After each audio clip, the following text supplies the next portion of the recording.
好，欢迎持续回到我们节目现场。我们接下来来讨论的是美国这一起野火，真的是非常的害人，已经烧了大概是1周的时间。我们现在看最新的进展哦。其实 CNN 的帅哥主播 Anderson Cooper， 他其实在现场的时候也有发现一些状况，说这个房子烧不久。我觉得这个就是最真实的。当然是 CNN 就是希望派当家主播出去嘛，真实的感受报道，结果就发生了一些状况。我们来看这个影片。This house has been burning now for quite some time. We've been watching. It has just spread to that tree. I don't know if you can see. The entire tree is just incinerated in seconds. But the important part is look at all these embers. All these embers in the trees, they're now going through the air. They're now flying down the block to a number of houses which have not yet burned.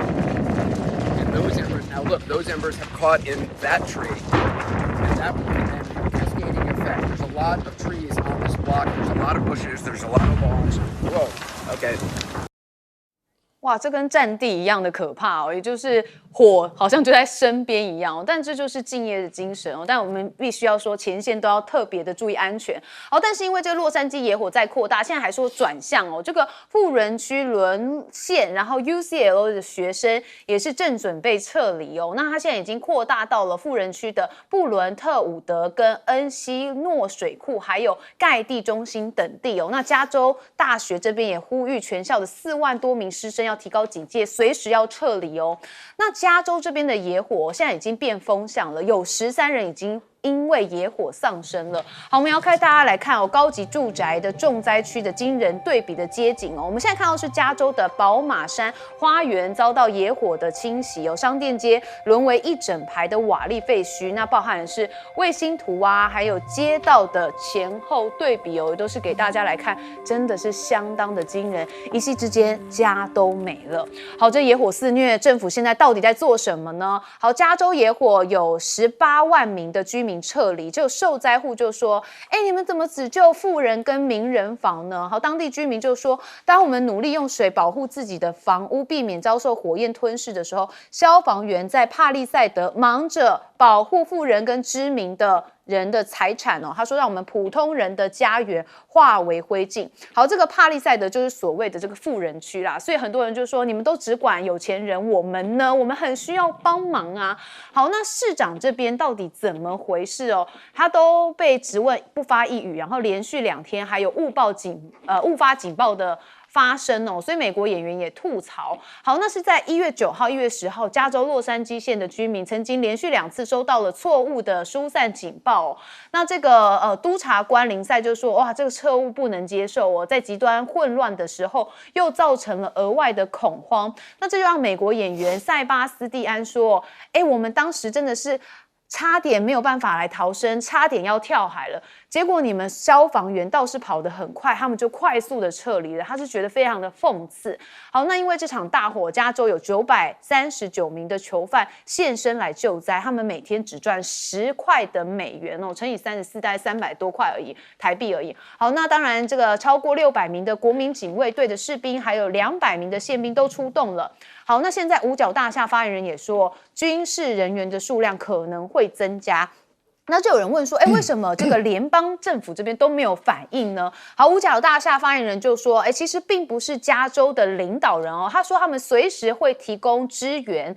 那也有2架的军用飞机正在待命当中哦，但是因为他们绝对不能在没有计划的情况下将资产涌入一个地区哦，我觉得这就是美国的这个制度上面的问题啦。好，那当然就是加州的野火狂烧嘛，所以消防栓却没有水。那现在哦，就富豪的夫妇有被说他们是手握92%的用水量，然后这个是瑞斯尼克夫妇啊，他们是最大的水资源使用者，说他们名下的公司每年消耗的水量是种什么石榴、杏仁、开心果，那占全洛杉矶的92%，甚至还超过一些城市哦。好，但是现在又变成一些政治攻防嘛。我们看到这个加州的州长纽森哦，他是民主党籍的哦，所以川普现在呛他，我觉得也是大概在意料之中啦。好，川普现在就说他很无能要下台哦，说洛杉矶的灾难都是他的错，但是加州的州长纽森就说好啊，那你来看灾好了。好，那他说这个不实指控，他说就是川普想把事件政治化，但他认为说有很多想法，他只是不愿意说而已。那他说2018年发生坎普大火跟伍尔西大火时，川普就曾到加州来视察灾情。那如今他要重返白宫了，他就邀请他再来加州慰问灾民跟视察，那一起感谢冒着生命危险的英勇消防员跟急救人员。那纽森就向川普说：“好啊，那你尊重4000万美国人的请求吧。”所以就给了一个尖酸刻薄的回答。是不是希望川普回应邀请的时候，他是这样讲？那这个纽森就说：“好啦，那我们能够尊重居住在加州的4000万美国人，能在紧急时刻恢复时刻为美国人来服务。”但是川普办公室没有立即的回应这个请求。那我们现在看到加州的野火还在烧，央视也直播了他们说是比西藏的地震还要惨。央视记者是前往现场来进行报道，所以就有分析说，因为洛杉矶处理火灾的过程有不少的诟病，所以中国正好趁这个机会向他们的人民说：“你看美国就是这么烂。”好，引申中共这个共产制度是优于民主制度的声音所以美国不想着救灾，却搞着抗中的仇恨值嘛，很多的声音变成是有点政治风波的讨论。好，首先我们来问彬哥，其实这一场火当然是天灾，但是我觉得也是人祸。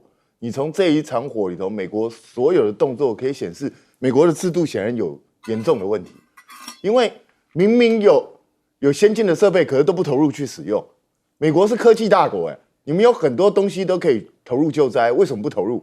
还是用很传统的方式，就不懂。然后呢，你也看到他们阶级的差别，也就是富人区大家都抢先救，然后贫民区、穷人区就不理他，是这样吗？所以这整个让人家看得触目惊心。这一场火到现在还没有获得控制，还是一路不断在延烧。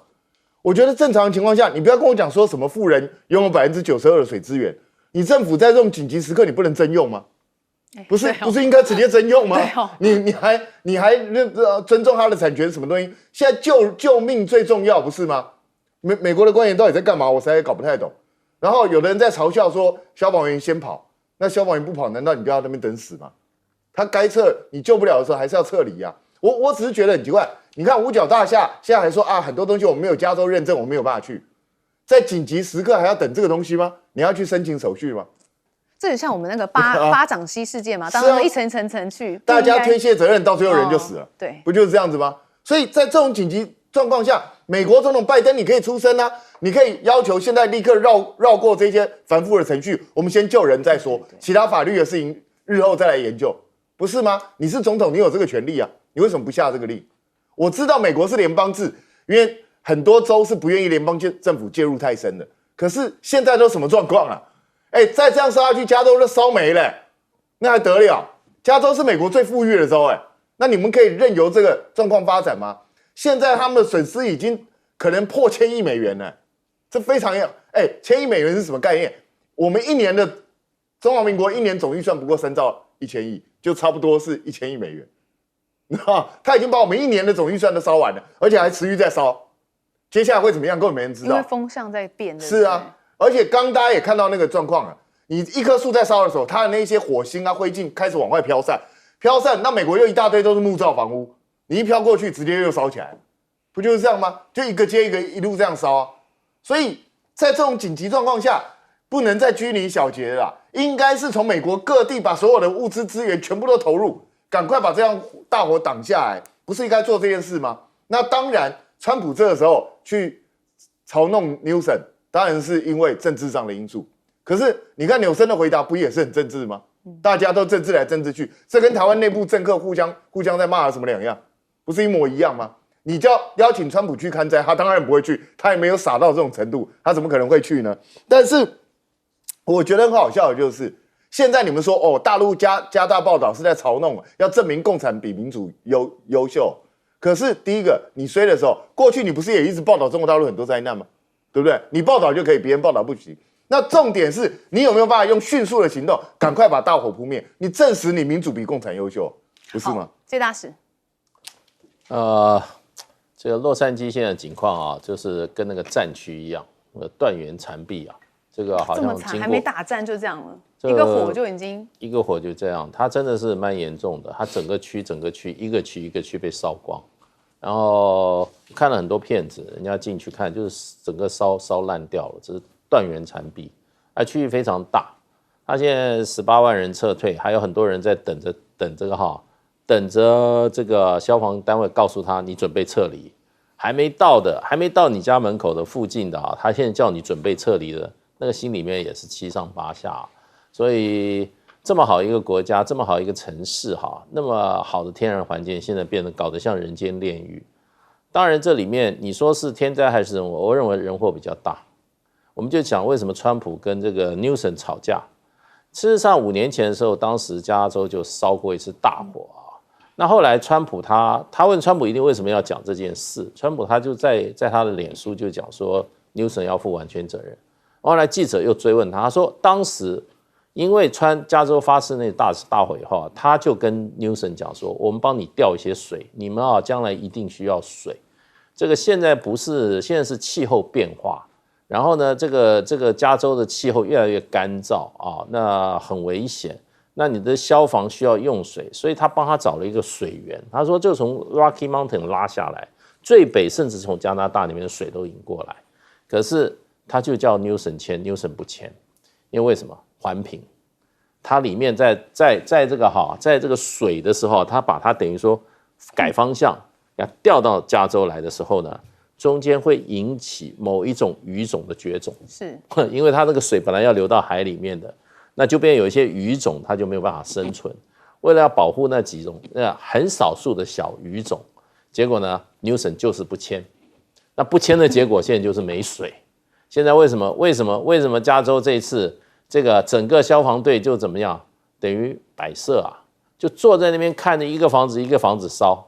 然后呢，昨天跟前天的报道，美国报道每个都在说，现在还在继续烧，可是呢，没有任何可以解除这个火灾的办法。所以就变成就是说，这个你说是不是人祸呢？我认为这从这个角度在人祸。美国这个国家，别的没有，就是资源丰富。钞票满满啊，这个都很多钱，这个是属于什么？这是公共建设的项目。既然是这样，你看他们都不做。然后 Newsom 呢，他叫川普去，那他自己去了没有？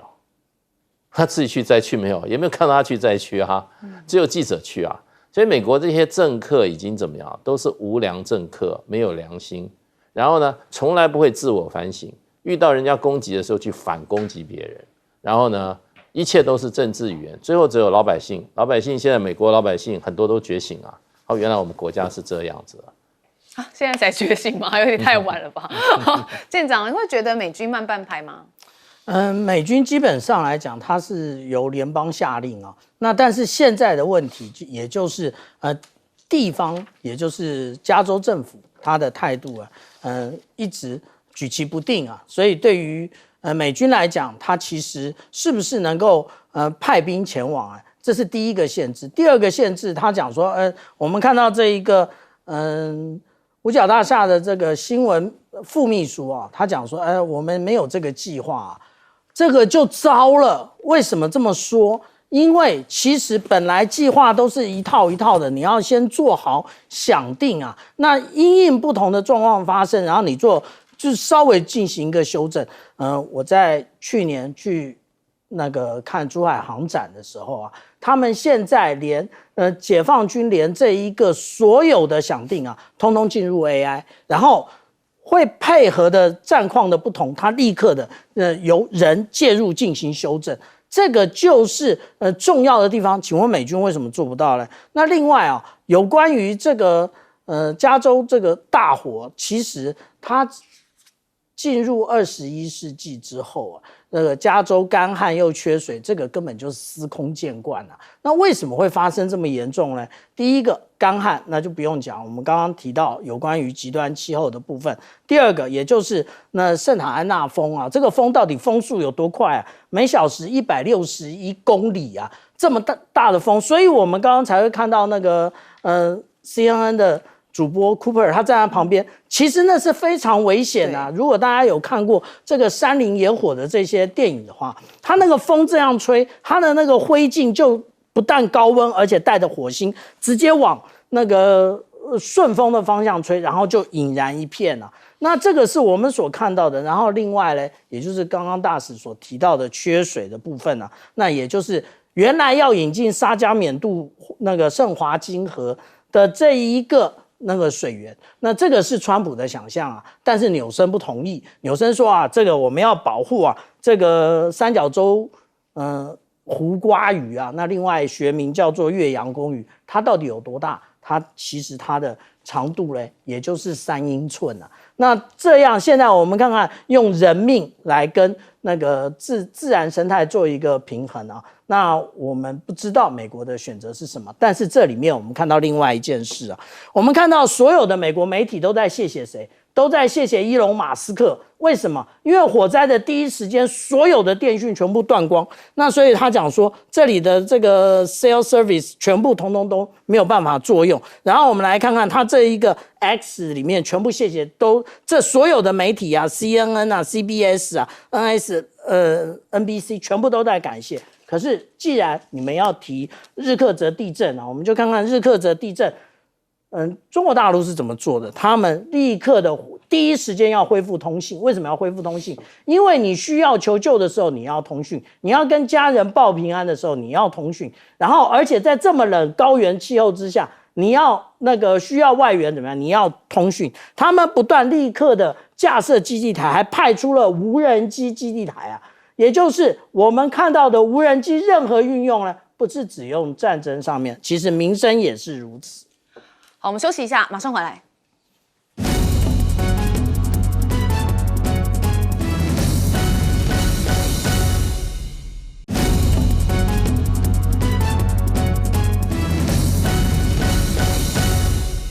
好，欢迎回到节目现场。我们持续要带大家来关注的是波音。好，波音最近又发生了一些事故哦。好，最近我们大家很常讨论波音，因为事故真的太多了。最新的是1月11号，它也在出事哦。这是从莫斯科起飞之后被迫返航哦，就说这个客机液压油设备发生故障哦，最后降落在莫斯科的弗努科沃的机场。好，那前一天10号也是发生了达美客机起飞的途中发生了机图起火。那这个乘客雪中溜滑梯来疏散狂奔哦，也可以看到这个画面。好，那当然这个画面上就是当时的状况，他们是1月10号早上9点多，准备从乔治亚特兰大机场起飞哦。由于引擎异常，迫使乘客逃生，用滑梯来疏散。那过程中造成4人轻伤，但因为在雪天，所以我们给大家看一下画面。那在9号的时候是日航波音737-800降落时爆胎哦，所以羽田机场封锁了跑道。那9号也是哦，波音737韩国的真航空尾翼故障，紧急取消起飞。哇，3天有4起的事故，真的是很怕。我们其实台湾也有波音的飞机哦。好，那但是大家就会好奇说，南韩这个部分到底现在黑盒子状况怎么样哦？这个南韩政府1月11号披露说，厘清真相的2个关键黑盒子，飞行数据的记录器跟驾驶舱语音记录器，竟然在客机撞上水泥墙爆炸的前4分钟双双停录，而且原因不明。好，南韩的3名航空专家也是直呼说，罕见异口同声连判应该是鸟击导致2具发电机都是故障，引发断电所致哦。那 FAA 现在也要求说，波音767的起落架要进行检查，以防止坠毁哦。所以都在进行盘点，但问题是好像都找不出关键的原因。好，那到底波音这边怎么了呢？即将离任的 FAA 署长魏特克是提醒波音公司哦，说你们是要做一个根本性的文化转变，那这需要波音持续的努力跟承诺，还有当局坚定不移的审查哦。那现在我们要看到中国他们拥有第6代的战斗机，那对波音、洛克希德马丁还有诺格，他们其实都是口袋名单要来竞争的，要来制造这个第6代的制造美国这边的一些跟中国可以匹敌的战斗机。好，但是目前看起来像是洛克希德马丁还有波音这2个，现在可能只能指望了，所以必须在2个里头2选1。但是呢，这个波音现在看起来也有点状况哦，所以洛克希德马丁可能是比较好的一个选项，但是他能担起大任吗？因为在 F-35面前，可能有办法做到吗？现在美军似乎有一些转向哦，他们从头开始思考了这个 NGAD， 也就是次世代空优的计划，舍弃全能的单一平台，强调是团队要互补才能有空中优势哦，要打破既有机型的状态。可能会用团战的方式。好，那现在波音到底怎么办呢？他要找浮木嘛？找谁呢？当然找川普啊！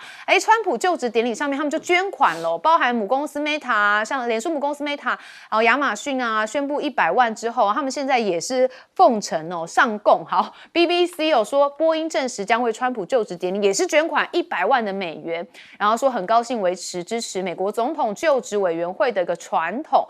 然后所以川普就说：“你看，大家都想当我朋友吧？好，第一任。”相反哦，现在大家都想当外朋友啦。好，但是美债就有点反常哦。我们看到美股现在有一些危机哦，因为川普2.0啊，所以它持续会减税嘛，又会对外加征关税，其实都有可能会加剧通膨的风险哦，所以会进行一些量化的预判。美国经济学家现在就直言说，可能会有一些这个通膨率会面临2位数的考验哦。我们首先问彬哥怎么看美国情势？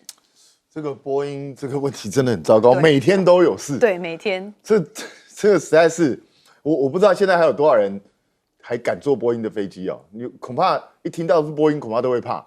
其实我已经知道有一些人开始就是他会问那个航班，拒搭波音。对，我这一班是空巴还是波音？如果是波音，那我就换另外一班，因为大家会怕，因为出事的频率太高了嘛。飞机本来被认为是比汽车安全的很多的那个交通工具。结果现在你每天出事，而且各种地方都会出事。你看波音这几年几乎把所有能够出事的地方全部都出了，连门都掉下来过，然后还有什么起落架打不开啊，什么奇奇怪怪的事情都有。你这样子让人家怎么能够安心呢？其实我觉得这个 FAA 的署长讲的没错，波音的问题是在于什么？你知道，在于波音没有竞争者，因为波音是美国唯一的一家民用航空公司嘛，所以呢，美国就竭尽全力保护它嘛。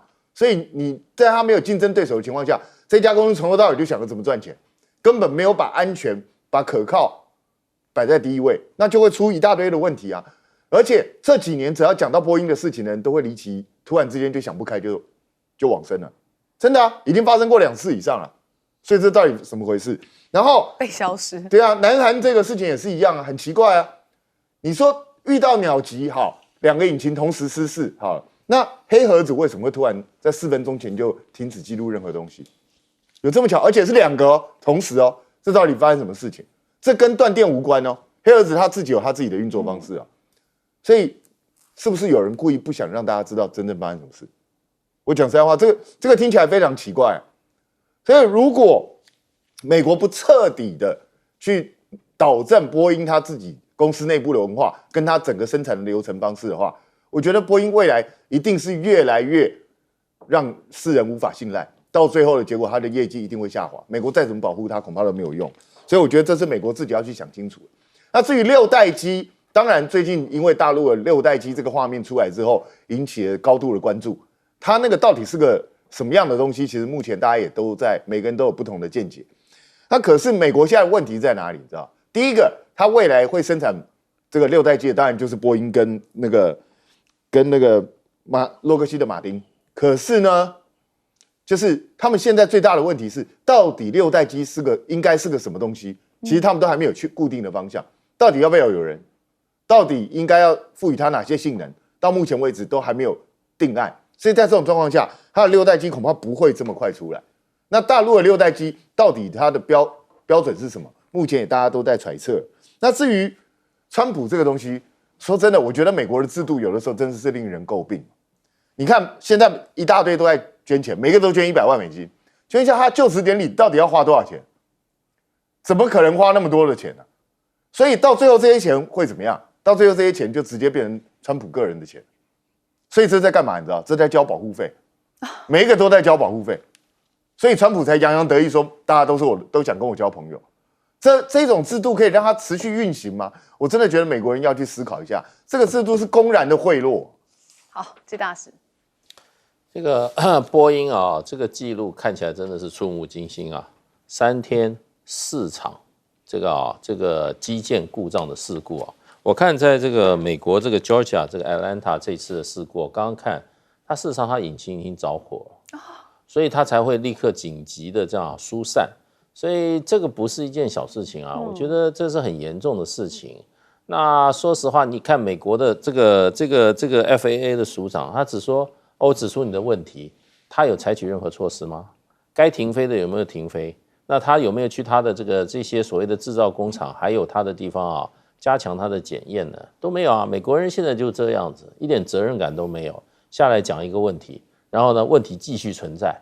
那波音这个问题看起来是他讲的话，这个 FAA 讲的这个事情，就我们从组织的角度来看，这个组织该关门了，文化都出了问题了，还有什么？还有什么？他文化就是大家怎么样偷工减料，大家怎么？大家马马虎虎，该打3根铆钉的你打2根也觉得无所谓，对？那你这是文化，到底什么文化问题？你要讲清楚啊！还是说你里面这样习惯于把这些所谓的吹哨者把它干掉，所以让外面都完全不知道里面在干什么？说这种文化的这种公司还能存在吗？它严重威胁这个全世界旅客的安全，对。那我们也要讲一下了，当时蔡英文是不是有受到压力，替我们买了那么多波音的？那他是不是应该要出来讲句话？他有没有考虑到台湾人的安全，还是完全就是从政治考量？所以如果是这样的话，现在能不能采取补救？我们不要那些波音的飞机，对，我们飞我们的国航的时候，我们希望尽量少这样子波音的飞机。800有出问题 ，MAX 也出问题，都出问题。问题你买那么多，你难道你买的安心吗？那因为这个蔡英文要出来对老百姓交代一下，你说美国人施压你就要买，那你就说拿台湾人的安全来讨好美国组织的欢心吗？如果是这样的话，他这个总统对得起台湾给他投票的人吗？所以我觉得这些东西啊，反走过必留下痕迹啦。亡羊补牢于死啊，还为时尚未晚啊。我们现在买这个波音的飞机，是不是要好好检讨一下？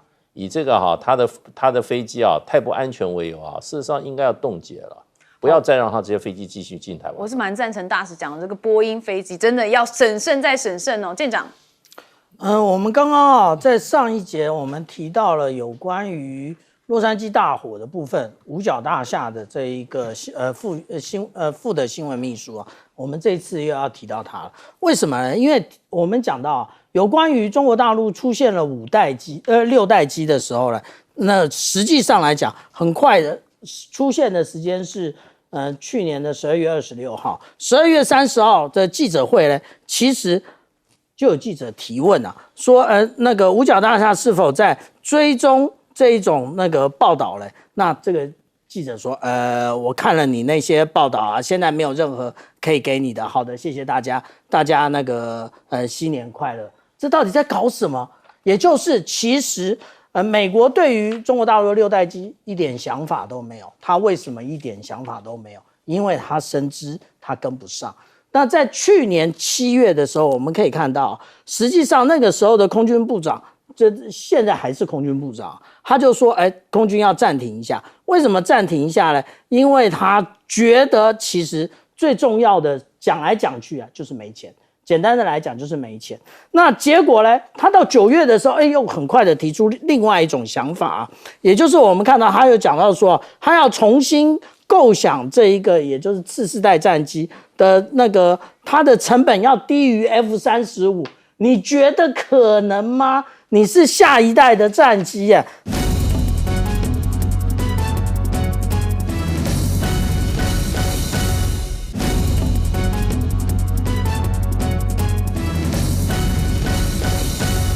光是本来他的好朋友小老弟也好，加拿大要把人家变成第51州是公开的狂妄的发言呢，也要说如果你不从，我就准备一大堆的经济制裁。所以加拿大立刻也做出回敬，他说针对美国来的陶瓷产品、钢铁、家具、酒啦，甚至各种的家用品、宠物食品，都要对于美国加进口关税，清单列出来，大家一起来玩。所以加拿大目前算一算是美国最大的贸易伙伴光2023年美国进口价值就有4190亿美元的加拿大商品，这样互相伤害下会多么的严重？杜鲁道虽然已经宣布要辞职了啦，但毕竟还在台上讲话没有包袱了吗？他就说我们不是美国人，这一点不变。他接受访问的时候，甚至被问到说你到底有没有跟川普谈到这件事情？他说有呢。他说我们川普是很有技巧的谈判者，说要制造关于并吞加拿大的辩论。可是其实他就说，那我们拿3个州跟你换等等的这种谈话的时候，结果呢，川普立刻就回避，就把话题转开了。这个当中的经济后果会非常的可怕跟惊人。因此呢，像不只是他杜鲁道受访的时候这样讲，加拿大绿党的领袖也是这样说啊，我们干脆并吞美国3个州如何？加州、奥勒冈州、华盛顿州发起全民公投，加入加拿大有什么好处？哇，很好呢，免费的医疗，美国健保制度还不如加拿大，还有国会啊，可以避免什么机械权贵的企业说课，然后也不用也会有枪支管制，不用担心，不用怕，不会有人挡。至少在我们这里很安全，反而要他们发起公投。不止如此，还有格陵兰，川普要吞下格陵兰，还说不惜动用武力，不是吗？那现在是个大型房地产的概念，要来买下格陵兰。丹麦被公认是欧盟最亲美的国家，连跟他最好的国家也这样搞，但是谁也没有留意到，会拿自己的朋友开刀啊。当时2019，川普就说过，本质上只是一笔大型的房地产交易一样啊。川普想要格陵兰那知情人士有一个国际上媒体的报道说，这个丹麦已经私讯想办法找川普团队，表示不会出售，不要用卖的啦，但讨论看看有没有可能用美军在格陵兰驻扎等等各种事项来配合你，就是用其他的方法来替代出售，这也是一种谈判技巧。有没有用其他的方法可以解决呢？因为格陵兰的身价一估计因为过去美国100余年前也曾经向丹麦买过另外一个岛这个岛呢，这个相对的，在1917年以国防为由买的是西印度群岛，改名维京群岛，变他的。当时价钱是2500万美元呐。那现在如果真的要买的话，格陵兰呢身价如何？可能会落在125亿到770亿，就台币4150亿之间呐，甚至到2.5兆之间呐。那怎么估价？那当然是川普说了算，人家又怎么来抵制他呢？丹麦政府评估有多少胜算？糟糕了，我们的这个武力啊，一直很忽视在军舰跟军机。如果川普真的要硬干，那当然没办法，怎么办？大家看川普只忙着要去跟加拿大拿到边境51州啦，要格陵兰，要巴拿马啦，但是乌克兰呢？已经被遗忘了吗？2025年能不能在今年结束战争？泽伦斯基说：“哎呀，无比的渴望。重点是梦想要获得能够防止俄罗斯带着侵略回头的安全保障。”什么话？意思就是说，要想办法。我现在有这个梦想要和平啊，俄罗斯只要不会再回头来侵略我们的和平，才是真和平。那接下来会是什么样的局面？很难说。赶在川普就职前，北约波兰的部署行动改变了那么大笔的这种军事部署已经从美国接管到波兰的防空系统怕川普接手有不同的表现吗？俄罗斯外交部也表示对于美国的新一轮的各种经济制裁，他不会坐视不管，一定会回应。所以不管拜登离任之前做的新一轮制裁有各种大型石油、天然气各个出口的天然气、石油等等的，甚至对于高级官员、企业高管的制裁，俄罗斯都说这是一个混合战争。那俄罗斯不会轻易的这个当作没看到，不会无动于衷，一定也会加以反制。那显然，亮哥不管是敌人、朋友，对于川普来讲，全部都一起开打就对啦。只要符合我的利益，我就硬干了。这个加拿大跟北欧本来就最亲美的，就他先从这2个地方打起而且我认为都是玩真的。他倒不是要并购加拿大啦，我认为他是要这个就是增加美国公司在加拿大的投资成本尤其是汽车因为他们当初就是避开美国的劳资纠纷嘛，那跑去加拿大投资，包括汽车零组件、汽车的组装，再回销美国所以如果他关税拉高25%，他在加拿大投资可能就不划算了。所以我觉得这个才是他真正的目的啦。那要逼美国的大汽车的公司来跟他谈因为他们在美国还是有布局了啊，所以我觉得这个应该才是真正的目的。那另外一个就是加拿大的北极圈呐，他希望加拿大能够听他的话啦，好好的来布这个北极的防御圈呐啊。那我觉得这个加拿大配合是没有问题的啊。那丹麦啊，我觉得川普很可能因为格陵兰的总理讲话了。你们这里漏掉他了哦，格陵兰总理说，我们不是丹麦人，也不是美国人，那我们可以考虑独立。对，我跟你讲，格陵兰只要独立，美国就赢了。哦，因为我跟你讲啊，接下来如果格陵兰真的发动公投，美国一定进去做承诺嘛。人口只有57000人，我一个人承诺给10万美金。这样才57亿啊，比用买的还便宜哦，对不对？所以我认为，我如果是川普的幕僚了，我一定会想先让他独立了。那独立之后再比照帛琉，就是美国跟帛琉就是签了那个防务协定嘛。那美国就承诺给他一些补助啦，比如说新冠疫苗就是美国免费给的。那新冠肺炎期间，美国每个人都发钱呢。是啊。那他得到什么？不管是非法移民有打就给钱。对，然后他得到什么？他得到在帛琉做军事部署，而且没有上限啊，帛琉不管，所以他在帛琉就有基地嘛。那美国在格陵兰本来就有一个军事基地，所以美国就会扩充嘛啊，而且接下来。他一定会想办法去，比如说开发稀土啦，这里有他要的。格陵兰有一些资源嘛，那他在跟独立的政府签约啊，回馈你多少啊？我认为这样做比较顺啊，不会引起那个什么主权的争议了啊。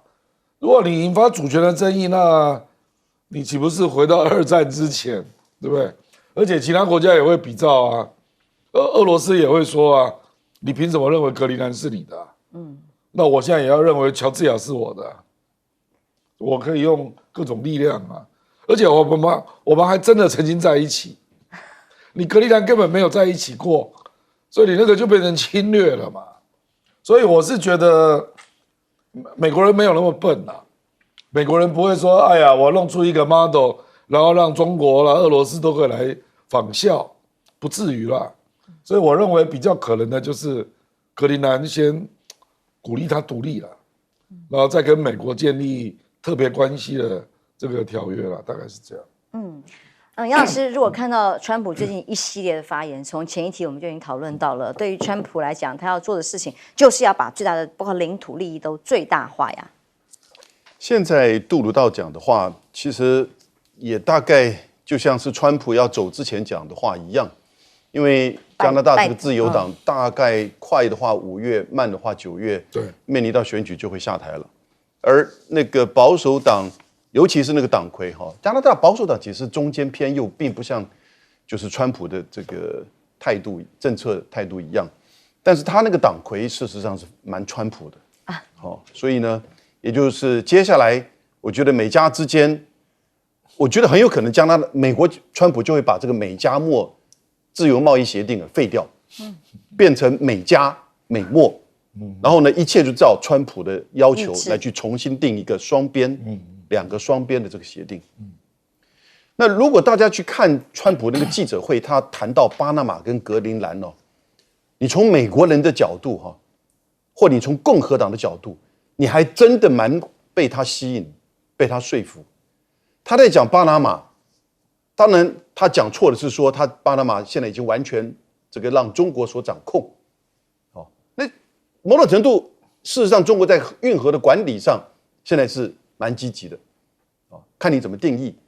可是呢，就是他在骂卡特，他说卡特是个好人，但卡特不应该签当初1979年的时候跟巴拿马谈判，20年之后，1999年把巴拿马还给巴拿马。把巴拿马运河还给巴拿马，那他觉得那个是造成卡特输的选举，后来再连任输的原因。那他们就讲，从美国人的这个角度，这是一个重要的战略的运河，那是一个在北冰洋，然后附近已经开始，你看到北冰洋的航线也好，或者是战略的位置也好，对美国产生了越来越大的威胁。所以美国人是绝对听得进去，他做得到做不到这条论述在美国的媒体他是完全占上风的。那同时呢，当然像亮哥所说的，如果他能够造成格陵兰独立，我跟你讲，就算不独立，他现在已经是自治。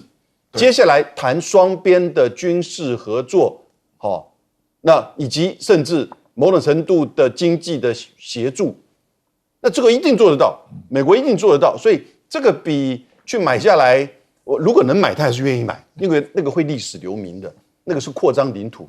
但这个你就看这不是很像19世纪那种领土扩张的帝国主义的重演吗？现在川普就是这个样子，他就不跟你演这些东西了。所以美国过去2次大战结束之后，大家做一个霸权的时候，他是提供公共财。什么公共财呢？他开放市场，让大家东西卖进来，他维持国际秩序，驻军也好，或者是说这个 GATT、IMF、World Bank 去帮助大家稳定这个金融财政，那叫公共财。但现在这个东西它撑不下去了，倒过来他要大家，你看到华尔街的这些资金，然后呢变成倒过来吸引资金，造成别的国家的财政困难，然后呢出兵去这些到处的开战。现在川普上来了，反而指点自己的小弟们的领土，这个已经叫做公共之恶，从 public good 到 public bad， 但因为都是小弟，只能承受。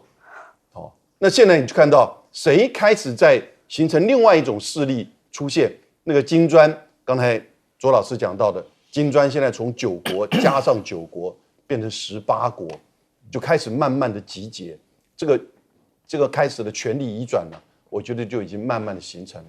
是左老师在看到川普讲这些话，他都不是开玩笑的时候，加拿大又该怎么因应？如果双方真的展开大规模的贸易互相报复，那又是什么局面？基本上来讲呢，当然会非常的这个丑陋啦。其实，在这个美加的这个贸易关系里头，是美国还是占便宜的。为什么？因为美国是从加拿大进口的主要的产品是它的这个石油，然后加拿大向美国向加拿大出口的主要是工业制成品。换句话说，加拿大是美国最重要的一个工业制成品的市场，事实上也是美国最大的出口市场。反过来也是一样。那美国从加拿大进口了这个石油之后，它把它炼制成为这个我们这个一般消费者端可以使用购买这个汽油，那很多还销回给这个加拿大啊，所以这是一个互利的关系。当然，川普对于这加拿大是有一些不满的这个不满其实第一个你可以看到，原来北美自由贸易区在川普第一任的时候把它改成什么叫做美墨加自由贸易协定。他就把加拿大排到第3了，他是先跟墨西哥，再跟加拿大，那当然现在这个情况，当然他又进一步要再去改了。他现在说，他原来那时候他谈的那个方案，就是他原来谈成的那个叫做美墨加自由贸易协定是最糟糕的，但他自己签的，他现在说最糟糕要再改，所以这当然会带给加拿大很大的一个震撼。可是就像过去他的一些种种，他过去也要对这个墨西哥也要课关税，后来也没有再课关税啊？为什么？因为他很多这个关税其实是他的一种威胁。最重要，他要拿到的东西，如果真的课下去了，其实是两败俱伤，两边都受损，而且都是蛮大的损害，因为他们是最大的这个贸易伙伴嘛。那当然，这个里头其实他也很容易去挑动他的这个情绪。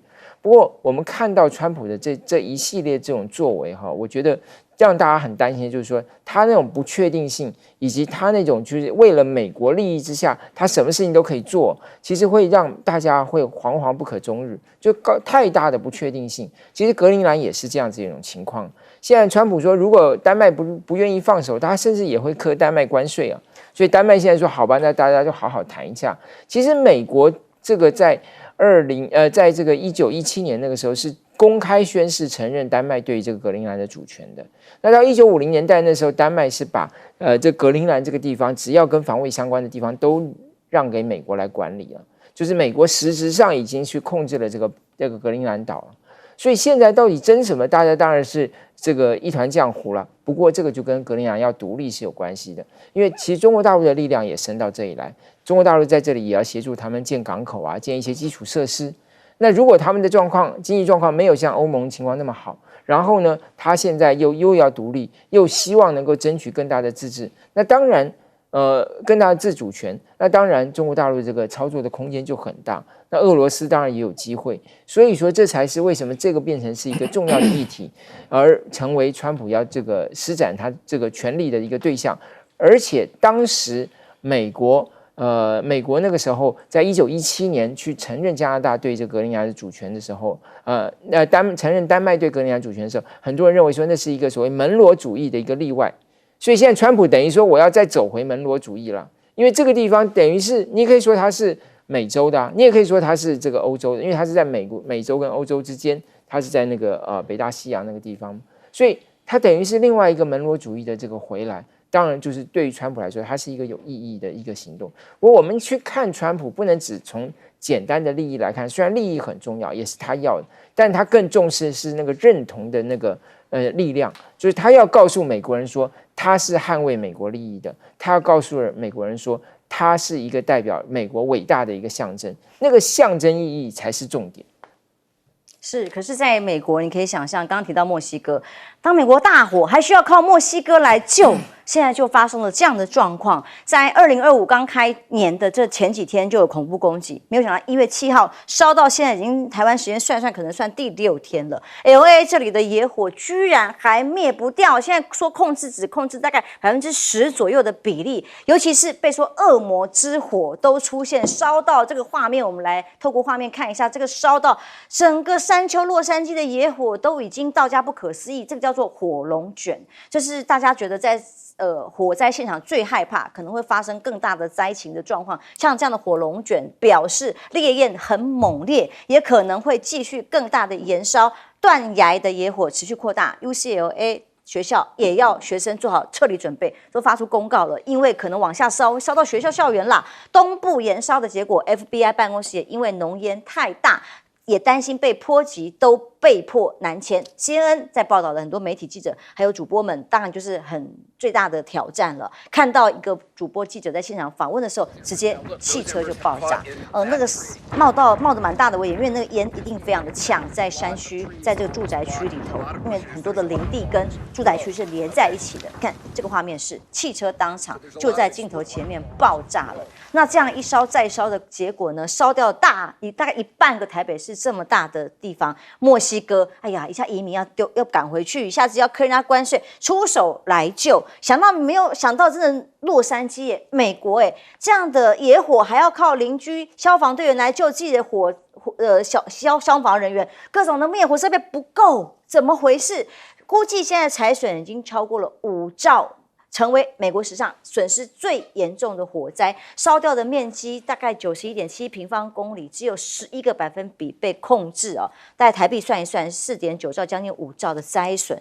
墨西哥派人去救，加州州长感谢墨西哥消防队员抵达，帮忙扑灭山火。这个烧掉整个山头都秃掉的感觉，纽森还宣布要加派1倍的国民的民兵协助洛杉矶来灭火，还有维安，因为还有一些趁乱在打劫的状态。还有五角大厦派8架搭载模组化空中消防系统的 C130运输机。还有人员去帮忙控制野火，那想不到还有什么各种的状况还会奇怪的发生。那不过这个比较特别，是有加州939名的囚犯，特别这个时候先不关了啦，先去帮忙救火，当义工的概念，每天赚10块钱美元。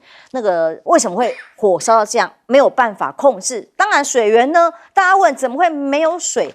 正值近期来的干旱是一个原因，看看这个水库，从空中拍下来，这个太平洋断崖区的水库几乎是干到快要见底，水去哪啦？那洛杉矶队员消防队员出动，来自加拿大的超级灭火飞机想办法从空中要灭嘛结果想不到还被非法升空的无人机给撞坏了，没有办法再执行。这一连串的不知道怎么回事的这个状况，让他们没有水可以用。那加州的野火意外引发一个讨论，就是当地的灾民，很多人抱怨有一对富豪夫妇啊，这是来自乌克兰犹太裔移民，那是加州最有钱的农业帝国在他手上，旗下主要的公司种植石榴啦、开心果啦这些东西都需要大量的水分，所以它消耗的水量占全洛杉矶的92%用水量，你可以想象吗？我觉得真的很难想象，在一个泱泱美国大国，怎么会到了这个状况？而且甚至很多民众抱怨的是说，只救有钱人的家。因为大家知道洛杉矶这附近太多名人的家都在这里，只救有钱人，只救有名的人的房子，那其他灾民呢？灾民想办法自己救，怎么来得及？还贫富有差距吗？那美国房地产这个公司的创办人就被踢爆，他过去呢每天有3000到1万元去请私人消防队，他自己请没有问题，但是呢，他请的这些人用的是什么？公共水源，甚至把这主要的资源拿去救自己的资产的时候，那其他人呢？其他人就没有办法有救消防队员或其他的可能性，公共资源用到自己身上，为什么又会缺水救灾？美国民众一直在想，到底为什么火停不下来，到现在还在烧，此刻不可思议。野火肆虐不是天灾吗？这是一个消防队员说的哦。每日新闻邮报的报道说，有一个家在洛杉矶的附近野火发生前，消防队员到现场，民众跑去跟他讲。我有拍到画面，是2位男子淋汽油点火的画面。他就说：“不行，我得先去救火。”所以他就说：“你把影片交给警方。”但目前为止，警方都还没有证实这场失控的大火是人为纵火，也没有接到有人提供这样的影片。所以到底为什么发生火灾？但重点是现在是完全控制不了的状态之下，准备要迎接这个接下来的川普就职。亮哥。我现在有非常多的假消息啦，所以我认为你引述的也不一定对了。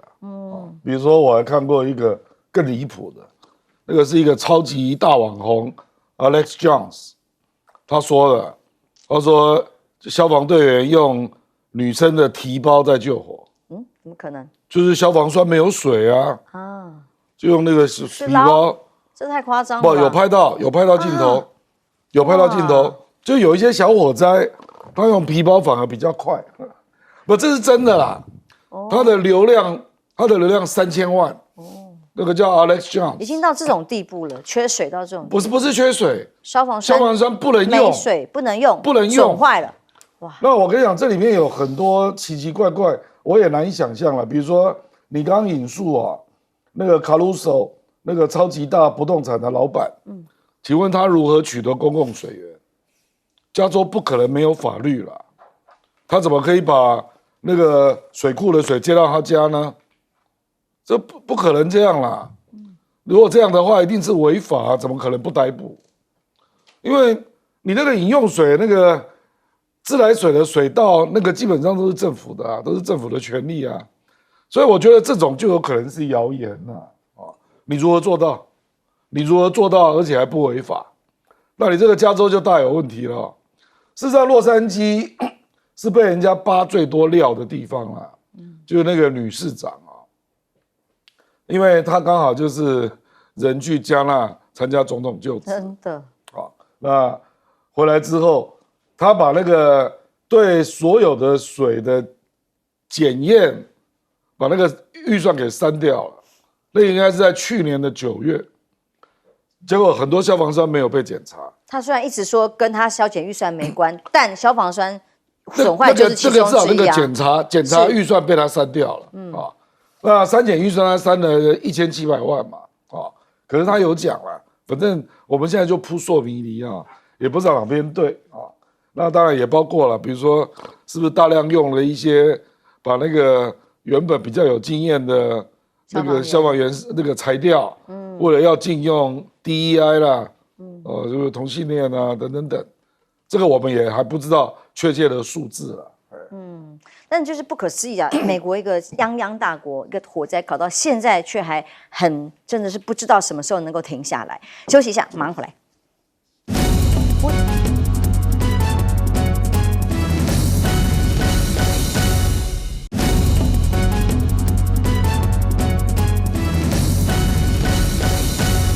美国加州大火从7号开始烧现在已经算是第6天了，不可思议，到现在只控制了11个百分比的区域，烧掉了半个台北，现在还在继续延烧中。这个烧到现在啊，我们的一个感受就是，美国这个国家已经是外强中干，失控了。没有错了。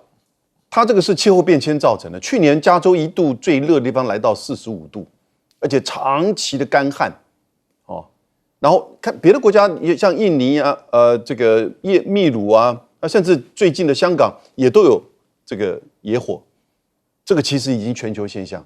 然后呢，加州的这个水，那个是回答亮哥的问题，就是它是1994年的一个法律，让私人可以去盖水坝去取得水权。哦，然后呢，用在农业，要前提用在农业。如果你用的多的时候，你可以把这个水卖给就是政府，但是那个卖事实上变成一个 paper water， 不是真的水，所以它越用越多。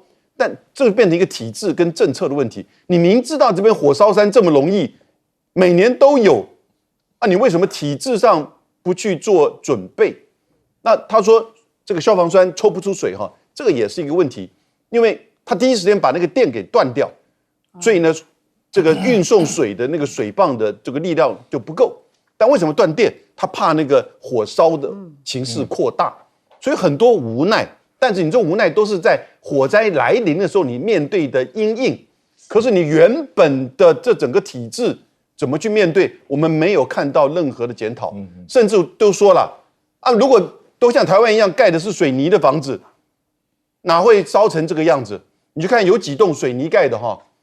就完全没有没有事，旁边都烧掉了，灰烬，它一动在那边全新，所以整个加州啊，它的相关的法律政策，那就在显示美国嘛，整个面对这个问题，其实已经变成外强中干。那事情一扩大的时候呢，它就没有办法，整个体制基础建设就没有办法因应，完全无法因应。